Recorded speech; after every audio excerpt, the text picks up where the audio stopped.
Hindi mapigilan ang panginginig at paggalaw ng katawan.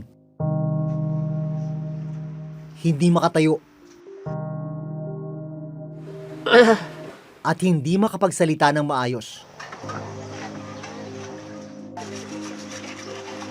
10 taon nang pinahihirapan ng ganitong kondisyon ang 39 na taong gulang na si Marlon Roga. Hanggang ngayon, hindi pa rin alam ng kanyang pamilya ang sakit na dumapo kay Marlon.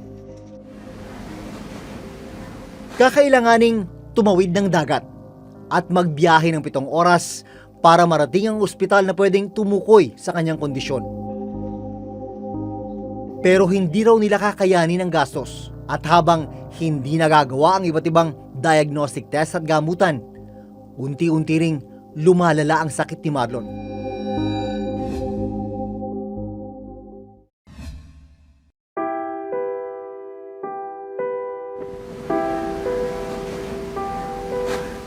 Mula sa Maynila, mahigit 12 oras ang biyahe papunta sa bayan ng Mamburao Occidental, Mindoro.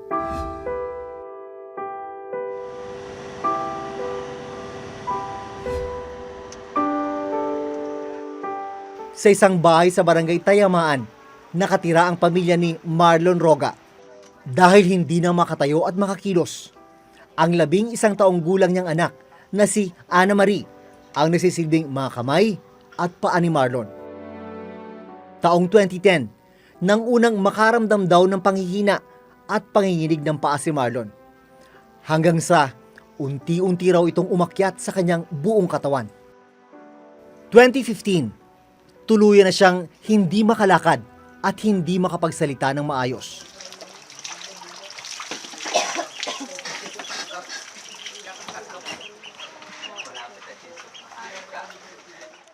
Marlon,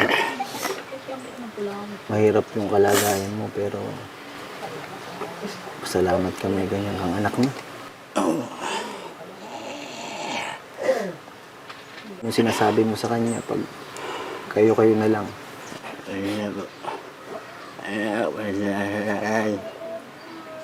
Buhay ng yung dalay, ay lang ako.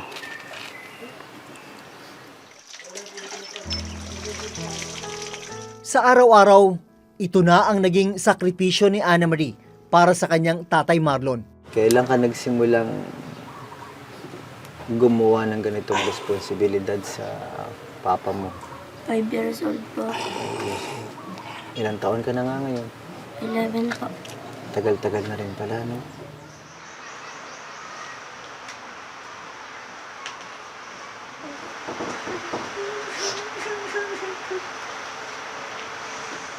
Paano mo pinapalakas yung loob mo? Sinasabi po sa kay Papa, lumaban po siya. Bakit mo ginagawa itong lahat ng ito para sa papa mo? Mahal ko po si Papa.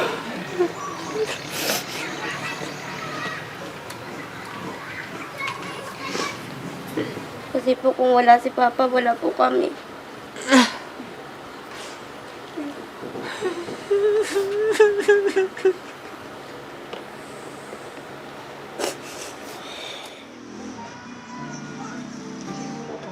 Matapos asikasuhin ang ama, bubuhatin at dadalhin muna ni Ana Marie ang kanyang tatay sa tindahan.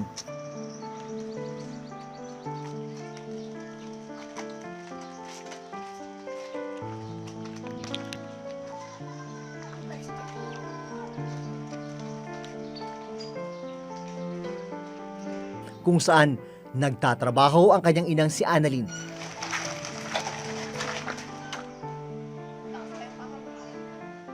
Si Annalyn naman ang magbabantay sa asawa. Pagkatapos maihatid, diretso na sa eskwela ang bata. Nasa grade 6 na si Ana Marie. 1 buwan na lang, magtatapos na siya sa elementarya. Ano ang gusto mong makita sa araw ng graduation mo? Sana po gumaling na si Papa pagka-graduate ko po. Sana po si Papa kumakit sa akin pag ako yung nag-graduate po ng grade 6. Ikaw ba, ano ba ang pangarap mo para sa sarili mo? Engineer po. Engineer. Ba, maganda. Bakit mo naman gusto mag-engineer? Para po makatulong ako sa pamilya ko. Anong pinagdadasal mo? Sana po pagising ni Papa, magaling na siya. At nagpapasalamat po kami sa Diyos. Anong pinagpapasalamat mo sa Diyos? Buhay pa po ngayon si Papa at pinag-aral po ako ng mabuti. Mahirap po sa loob ko. Na ganun po yung sitwasyon ni Papa. Dahil hindi na nakakapagtrabaho si Marlon, ang asawa niyang si Annalyn ang nagtataguyod sa pamilya. Kano po yung kinikita nyo dito? 3,000 po ang buwan ko dito sa tindahan. Sa Tita Silly. Sapat po ba yun? Sa totoo lang, hindi po talaga. Kulang po talaga yun. Kaya pag hindi ako naghanap buhay, wala silang makakain. Kaya sakripisyo talaga sila sa kanilang tatay. Eh hanggat ako'y malakas. So, hanggat kaya ko. Dahil gipit sa buhay, 9 na taon na ang lumipas mula nang madala ni Annalyn si Marlon sa ospital sa Occidental Mindoro. Pero dahil walang magnetic resonance imaging o MRI at iba pang kailangan nilang diagnostic testing facility sa ospital na malapit kina Annalyn, hindi agad matukoy ang sakit ni Marlon. Sana po may himala. Talagang gumaling ang aking asawa. Sana may tumulong.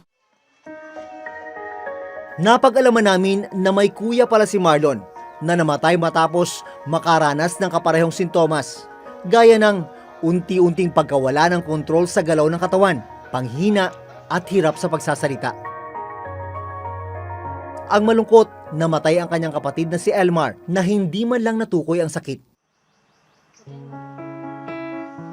Ang nakababata namang kapatid ni Marlon na si Adonis, 33 taong gulang, nagsisimula na ring makaramdam ng parehong sintomas.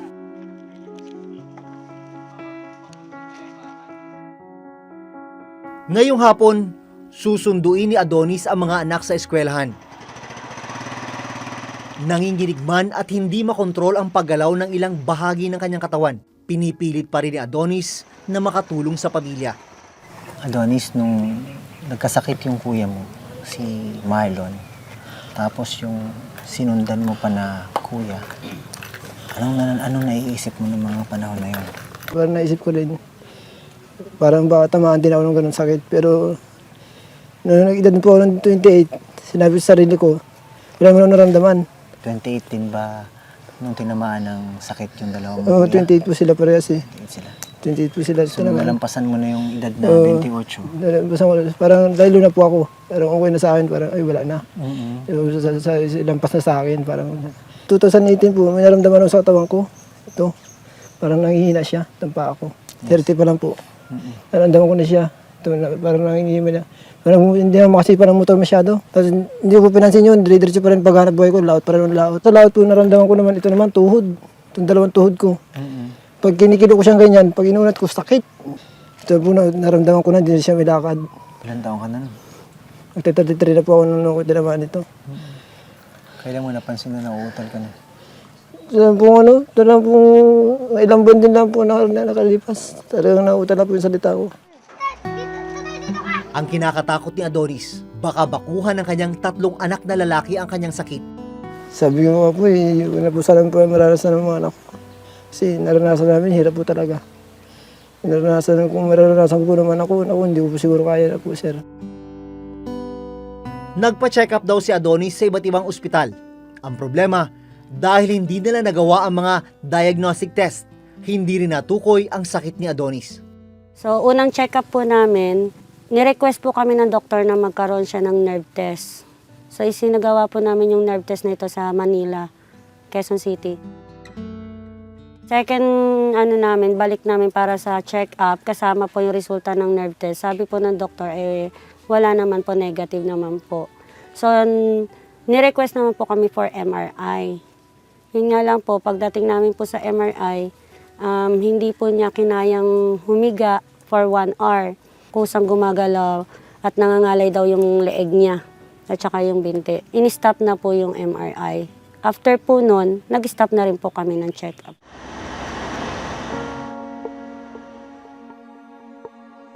Wala pang 15 minuto ang biyahe mula sa barangay ni Marlon at Adonis, makakarating ka na rito sa Provincial Hospital ng Occidental Mindoro. Pero wala rito yung mga kailangang gamit para masuri na mabuti ang mga pasyenteng may kakaibang sakit, gaya ni na Marlon at Adonis. Sa mga priority project po ng ospital, nasan po ang MRI? Kasama po ba doon o wala? As of now, hindi pa daw siya na isasama. 3 years plan pa siguro yun. Pero for the first 2 years, siguro hindi pa natin maano yun. Kasi ang next namin is the 2D echo and the dialysis center. Nagpuput up kasi ng dialysis center dito. So pag mga pasyente na kailanganin ng MRI, wala po talagang ibang paraan kundi umalis ng isla. Opo, umalis ng isla. At ang pinakamalapit namin dito na pinagdadalhan is the Batangas Medical Center. Meron tayong dito, ENT, surgery. Pag sa surgery, syempre hindi namin kaya dito ang heart surgery at saka neuro. Hindi natin pwede yan. Pero may orthopedic tayo. Paano po sinasabihan ng pasyente pag talagang hindi kaya tanggapin ng ospital? Naiintindihan nila kasi alam nila yung kapasidad ng ospital kung hanggang saan lang.